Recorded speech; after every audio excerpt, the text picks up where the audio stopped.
half of the applications that you're using on a daily basis, I shouldn't say half, I'm going to say 90% of the applications you use on a daily basis that you're calling AI, they're not artificial, they're not intelligent, and it's not AI.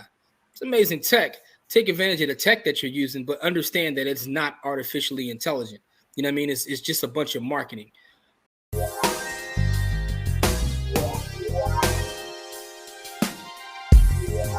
What's up, people? Welcome to this episode of the Buy the Hood podcast or webcast, because I don't know how you're consuming this content. I'm your host as always. My name is Jimmy, and as we start off every show, that's with gratitude. Just want to say thank you to pretty much everyone in our community, man. All of our students from Buy the Hood University, the youth from the Buy the Hood Ownership Camp, all the members of our MDC strategy membership group. Salute to all you guys. I'm joined by my partner in crime as always, Core. Core, what's up, good brother? What's really good, man? Every day above ground's a good day, so let's get it on. Yes, sir. Yes, sir. And, you guys know that this is our Wednesday pod. No longer do we just highlight brothers and sisters that look like us, although we're going to, bring some more of them back on. We're just having regular conversations about things going on in the world of Black wealth, as well as business and finance. Today's topic is an interesting topic to talk about, and we're probably going to be talking about this for a little bit, but, let's do our short intro into our thoughts of what's going on right now in the world. And we want to talk about artificial intelligence. We want to talk about AI, right? So it's everywhere. People are talking about it. So just wanted to, me and Corey were having a conversation the other day. He said, hey, let's do this on the pod. I'm like, all right, cool. But the first thing I want to say to you guys is this. Half of the applications that you're using on a daily basis, I shouldn't say half, I'm going to say 90% of the applications you use on a daily basis that you're calling AI, they're not artificial, they're not intelligent, and it's not AI. It's amazing tech. Take advantage of the tech that you're using, but understand that it's not artificially intelligent. You know what I mean? It's just a bunch of marketing.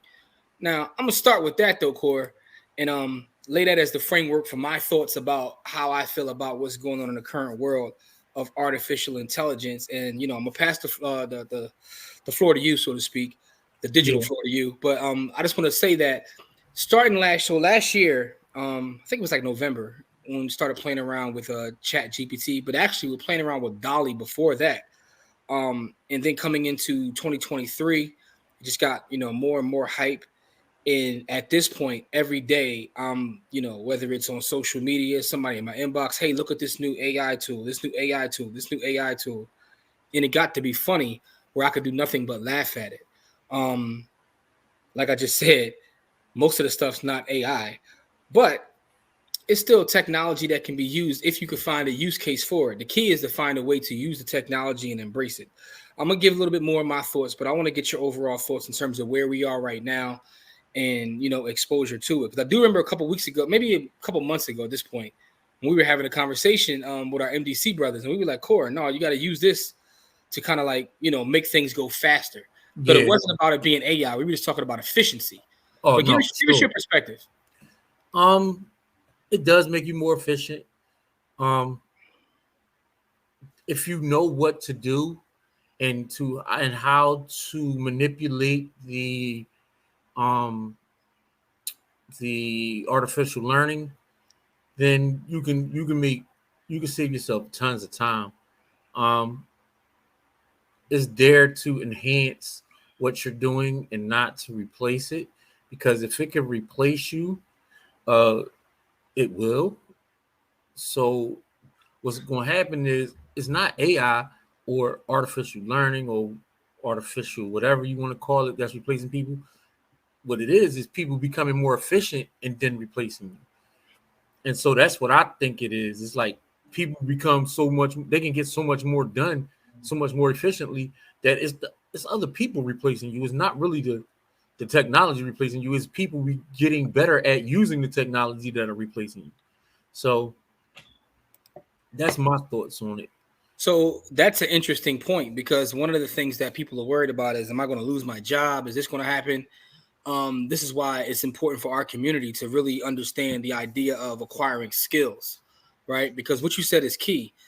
It's not that the technology is replacing you. It's that certain tasks are mundane, right? Certain tasks are mundane. Certain tasks are just time consuming, although they don't have to be. They can be done by computers, but it doesn't mean that the computer itself is learning and acting for you, right? I was having a conversation with a brilliant data scientist the other day. I'm gonna leave his name out because he's a real low key guy. But what he told me was, and I was sharing this with Core. He gave me the term. He said, "What's happening now isn't artificial intelligence. This is a guy that actually builds artificial intelligent models." He said the hype around most of the technology that we use now is really not even machine learning. He called it machine reasoning, is what he calls it, because it takes like the test sample, the test data sets, and it comes up with solutions. So it's a language based model, but it's only answering based on the information that it has. So it's doing more of reasoning and not necessarily learning and then becoming smart enough to act on its own. So I tell you, hey, and let's say Chat GPT is the popular one at this point. Chat GPT, give me a paragraph about blah, blah, blah. It's going to reach into its data set and, be able to determine. So that part is kind of smart technology, but it's not thinking for itself because it's still running off of your prompt. So learning how to, create prompts are key. But what you said is important, though, Core, and I didn't think about it that way until you just said it. What's being replaced is people that do work that can be done more efficiently, right? So, that leads me to just having this more conversation with our folks. We got to get in the STEM, we got to get in the tech, and we have to understand what's going on. As much as I criticize the hype beast, right? Because I think right now we're in a hype cycle. Everything is AI. As much as I criticize it, the one thing I know for a fact is you can't put it back in the box. Not Right. at all. But being around so long, like basically being an old dude, I've seen the hype cycle with .com. I remember everybody was a .com. They were putting .com on anything, like anything. I seen the .com hype cycle. I seen the cannabis hype cycle. Everything was cannabis, cannabis, cannabis, cannabis. I've seen the blockchain hype cycle where people were just putting blockchain in their business plans and raising capital. But there's nothing like this AI hype cycle. And we were having a conversation. Shout out to our brother Jay Johnson. We were in our group chat talking about it. And he brought up a great point. He said the reason this is different is because of the fear. Because the way it's being marketing, it's almost like fear-based marketing, right? Because we have all this stuff in pop culture and television about the robots taking over.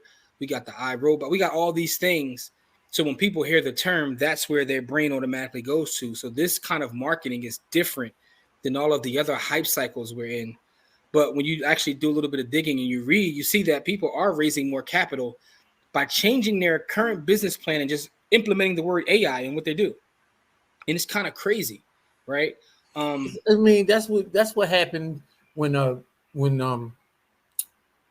these blockchain companies, they did the same thing. They just put it on a blockchain where most of the stuff didn't belong on the blockchain.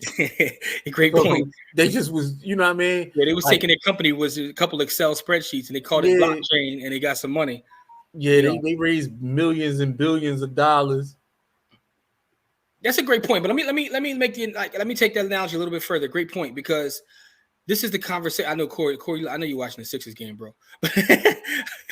Shout out to everybody watching this on Wednesday. We're recording literally the day before, and the Sixers and Celtics are in the playoffs, man. So, I don't know what's going to happen in this game, but send us a shout out when you listen to this or whatever. Let us know whether on the Sixers or Celtics won, so you can make fun of us. But anyway, with that being said, though, one of the things that's interesting about this hype cycle versus the other hype cycle is the marketing piece first. That whole blockchain thing is real. And CNBC actually did do like a look at the capital that was raised just by adding blockchain. And a lot of people think that I hate on AI, and I'm not an AI hater. I just know that most of this stuff isn't AI. But that analogy was interesting to me that you made, because I buy Bitcoin and Bitcoin only. Everybody knows that. I'm a Bitcoin guy. I don't care about any other crypto. I don't care about your Pepe, your Lepew, or any of this stuff, right? I'm Bitcoin. But people think that I hate on cryptos. I just don't care about them. I don't give them any energy. It's not love or hate. But what I recognize is a lot of these other crypto companies are really technology companies who just, try to put themselves in a blockchain space to create value. Blockchain, they like, you got Jesus coin, you got your Pepe Le Pew coin, you got your Dogecoin. Like these outside of the meme coins, though, right? Some of the stuff is really, if I look at Ethereum, and this is no shot to Ethereum to me is a company. It's almost like a company. You got the Ethereum Foundation. You got other things they do. So to me, it looks like a technology company, and I see how it can be used, but I don't think that it's money. Whole other conversation. But that's kind of how I see some of this AI stuff. All these applications that I'm getting to edit video, to write resumes, all these things, they're useful technology, but a lot of it is just not AI, right? So that's my thing. But I think that we need to really start to embrace it, because you can't put it back in the box. But also just understand like what's happening to us now in terms of marketing and fear. Because at the end of the day, they're really using our data and pushing it back out and selling it to us, right? These these language models do no good without information. And where are they getting the information? We From the are the people. information, From the people, right? which So, which does make it dangerous though, which is why AI is actually scary. The actual AI would be scary. but I think that we're going there, right? So I think that the thing about it is, I think that this is just a personal opinion. This is not data based when I say this.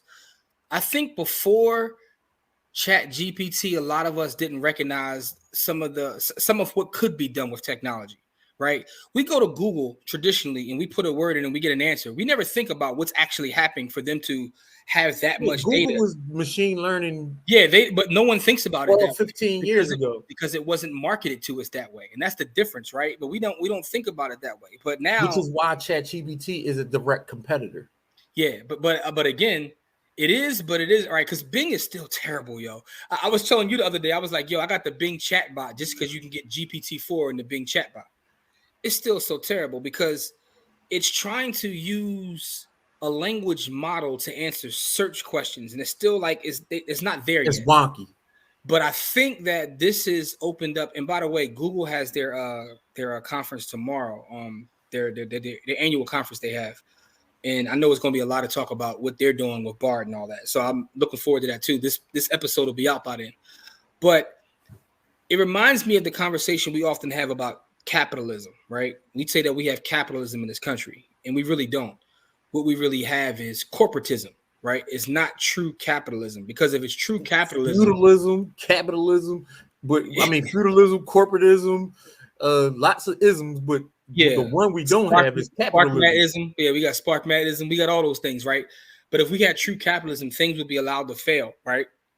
That's Die. just one. That's just one example of. But I say that because if we were looking at actual data sets and we're getting information that way, and the computer was actually learning and being artificially intelligent, um, it wouldn't even restrict with data that And again, It it's so couldn't restrict debatable. the data.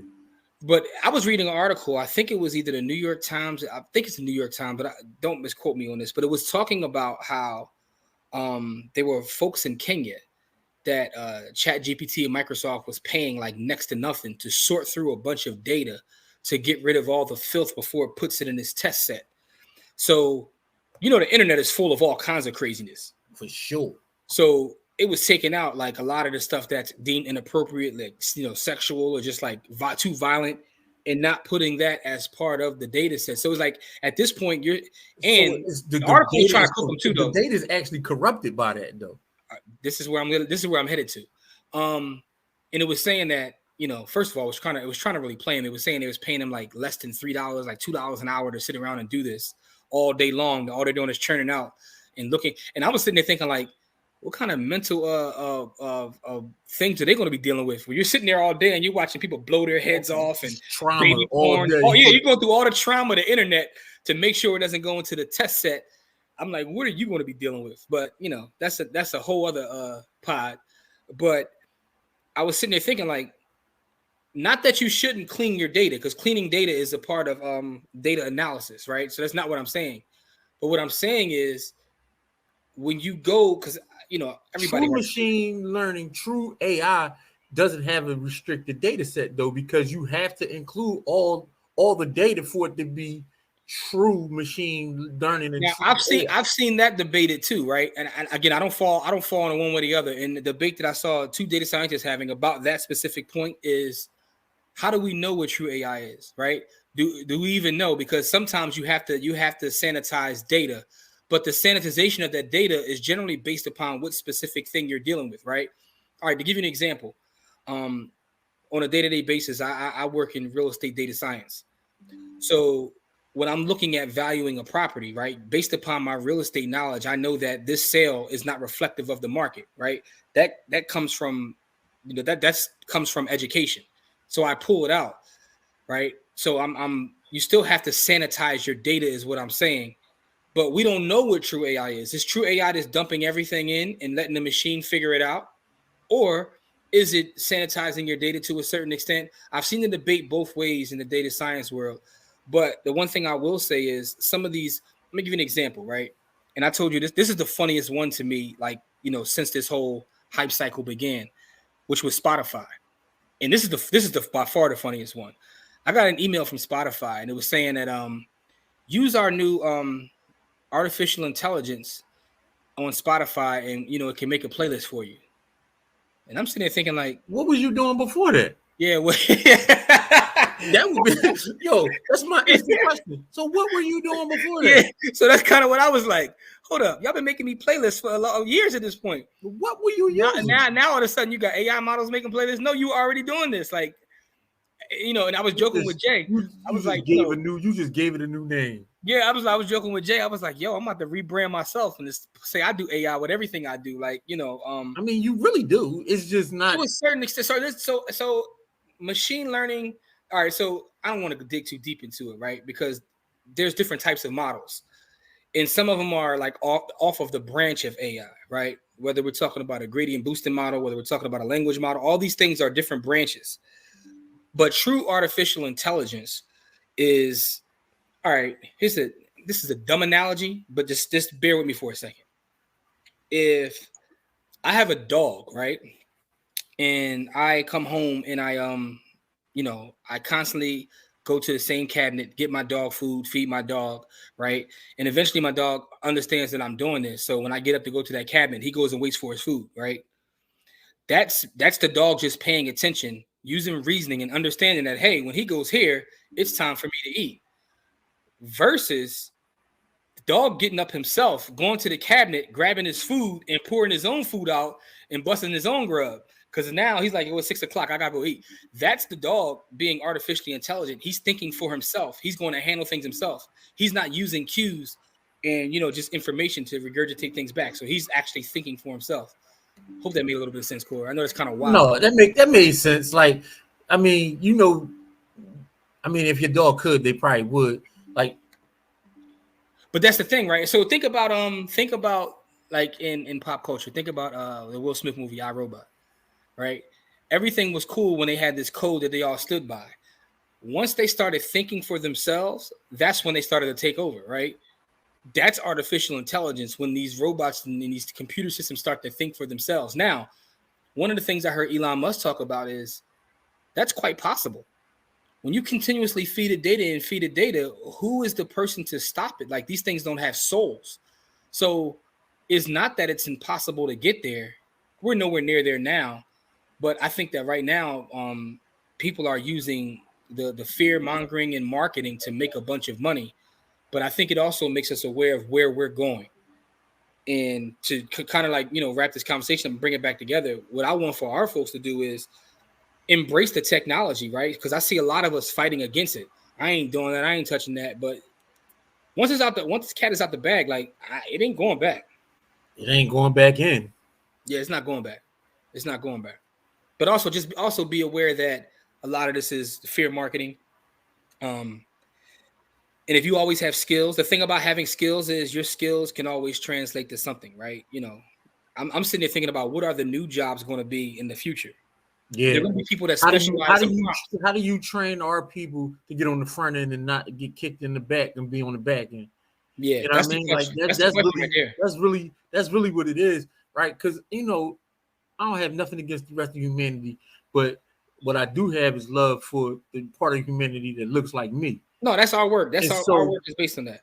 And so what I'm saying is that how do we get our people to be on the front end of it and don't get our teeth kicked in? Because what really happens is everybody else gets on the front end, and then what we get left with is the scraps, right? And then what we do is we pay a premium for scraps, right? It's like paying $700 a month for a 2011 Honda Accord. Yeah. You know what I mean? Like you getting a car that's going to work for another 100,000 miles, but you also getting a model that's 12 years old. Shout out to the Honda Accords, because y'all do be running when y'all 12 years old. Honda Accords get busy. Hey, listen, again, I'm joking, bro. perfectly well, well made car. But if you're paying $700 a month for a Honda Accord, you're paying a premium for something for the scraps. Yeah, Because they got a 2023 that's going to get you the same amount of miles. And so instead of getting on the front end of it, you're getting on the back end of it. No, I understand. I understand your analogy perfect, bro. Like it makes sense. And I just think that we need to really like focus on studying the sciences, man. Like the way we look at science, right? So Let's start with schooling. Like the vast majority of our kids go to public school, but I don't want to get into this. No, yeah, you better go down the whole education. No. Shout out to our brother. Shout out to our brother Kill Parker, man, because the work that he does, and I know he watches our pod, and he'll probably see or listen to this. I just want to shout the brother out because the work that he does is so like important. Yeah, man, I'm on the front lines of that, man, and I'm he's a black mathematician who's out teaching our folks mathematics. Sure. So I mean, listen, I told you, I tell people all the time, I give him the highest honor that I give anyone, which is I let him work with my children. So yeah, that's the highest honor I can give anyone as far as what he does. Like he is a master at what he does because I trained my children and he took them to a different level to where, again, my son is graduating with a degree, a math-based degree at 16. He's graduating from a 2-year college with a math-based degree at 16. Yeah, man. I know his graduation coming up, ain't it? Yeah, he graduates next week. So shout out to CJ, man. I don't know if y'all heard that, man. We're gonna slow down and give CJ his props. He's 16 years old, getting his associate's degree. So he'll be finish his bachelor's degree by the time he finishes his bachelor's degree. That's when I was just getting started, mine. And then he's also getting some certifications too for what he wants to do. So he'll have all of that done by the time he turns 18. So he'll have a degree, he'll have certifications, he'll have a bachelor's, he'll have his, he's getting his high school diploma and his 2-year degree at the same time. Yeah. He'll have his 4-year degree and he'll have certifications by the time he turns 18. Man, so he'll be able to do whatever it is that he wants to do. Yeah. So you know what I mean? Yeah. But so, I mean, part of that, that's what it's part about. of that is due to Akil though, because not to move off of that, but he's going to be he's doing math-based things, and again, I teach math, but I don't teach the higher level math that Akil teaches. And the way he teaches it, my son won't listen to me the way he listens. Like he has some kind of whatever the juice he got, my son listens to that. Yeah. But getting back to the topic though, because and it is related to what you're saying. How do we get more of our youth, more of our people to get into the sciences? The parents got to take control. Like everybody that's great at something, somebody put them on that path, and then they ran with it. You know what I mean? The Williams sisters, they dad put them on the path at 5. Tiger Woods, his dad put him on the path at 3. Kobe Bryant, his dad put him on the path. You know what I mean? Like somebody put him on the path early. But we also need more educators, right, that understand culture. And I say that because one of the things I've seen Akil work, and not to keep bringing him up, but he's a great example, is he makes the everything lessons is culturally relevant. He makes the lessons culturally relevant. I was talking to him one time, and he told me something that like blew my mind. He was saying something as simple as when you're doing a word problem, changing the names to names that are culturally relevant has a huge impact on children picking up the information. And that sounded insane to me. He was like, no, actually, you stop saying Johnny has apples and you say Jamal. He said it actually makes a difference. And I was like, seriously? And he showed me the work. It actually makes a difference. So I think that part is important, man. Through his studies, he again, data, through his data sets. Mm-hmm. You know what I mean? Like he figured it out through his data that the kids respond to that better. And that's what makes, because again, he takes data all day. So I just want to say, in closing about our whole conversation about AI, right? I definitely believe we're in a hype cycle. I think that the term is being overused. I understand why, though. But the technology is beastly. But I also like some of the technology. I'm not going to lie. I use it a lot for like outlines, cover letters. I was looking at one yesterday that does resumes. So there's a lot of useful technology out there. Um, so I'm just trying to embrace it as much as I can because I see where we're going. To Corey's point, when you think about where we could go, it could get scary, but if you embrace it, it's less scary. Let's put it that way, right? I would hate to be somebody that tries to shun it and not use it at all. It's like you ever have a homie come home that's been in jail for a long time and they look at a cell phone Yeah, and look at you that's like what I was about to say. crazy. Yeah, man. They come home and they be like, damn, like the world is just a whole different place. Yeah. You don't want to be that person. You don't want to be that person The coming home. technology then got away from them. Yeah, The pretty world much. didn't stop when they was down. And that's the thing, man. I like to tell people that in reference to like crypto. Oh, he's come. Oh man, I said, look, technology doesn't care about your feelings. Technology is going to move one way, and how you feel about it is really irrelevant. With that being said, man, Corey, you got any last words before we get out of here about the AI hype cycle and what's going on? Yeah, just don't ignore it. Don't ignore it like you ignored crypto, and stop ignoring crypto too, because those are technology companies. So stop ignoring technology because the technology is not going to stop getting better just because you don't know about it. The technology is not going to stop.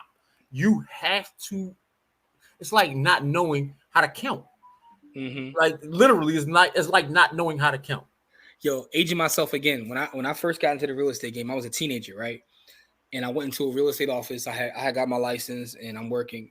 The MLS, the multiple listing service. That's how old I am, y'all. It's to be a giant book. It was a giant book. It wasn't even digitized yet. And I remember having conversations with like brokers back then, like, nah, the internet's going to change everything. And their response was like, whatever, no, it's not. Like, that doesn't make sense. They didn't even want to embrace the internet. And I know that sounds crazy for anyone that's a millennial that's like grew up with the internet, but me and Corey are from a weird generation. We're like We on seen the it all. old. It's funny thing is, some people call us millennials, but we're on the old end of the millennials. So we're either the end of Or Gen X or the early millennial. We Gen Whatever, we're X. we're in the middle somewhere, right? But we're old enough to remember the internet not being a thing, but we also kind of like have been around for the entirety of the internet. And people back then didn't think the internet would have the impact that it did. And now, man, it's how we communicate, it's how we work, it's part of our lives, and that's how technology works. And those that got on the internet early have found ways to monetize the internet. They found ways to live their life. They found ways to make their life more efficient, Right. right? And the last thing I'm gonna say is please embrace it. Please pay attention. And I just want to put this one thing out there.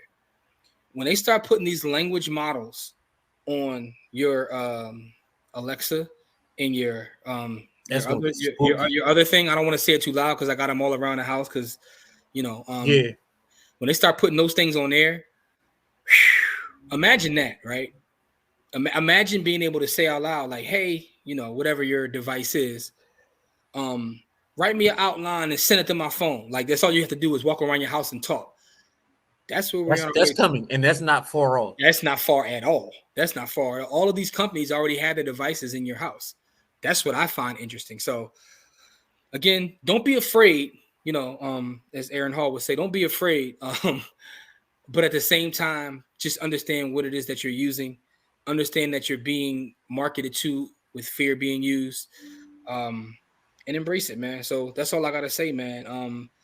Make sure you check out everything that we got going on. Check out our website, buythehood.com. Our camp's coming up soon. To get information about the camp, go to buythehoodcamp.com. Our registration for this year is not open yet, but you can put in your email address right on the site. And once we open up registration, anybody who gives us their email, we will contact you through your email or your phone number, and we will let you know when registration is opened up. So you can do that at any time. That's buythehoodcamp.com.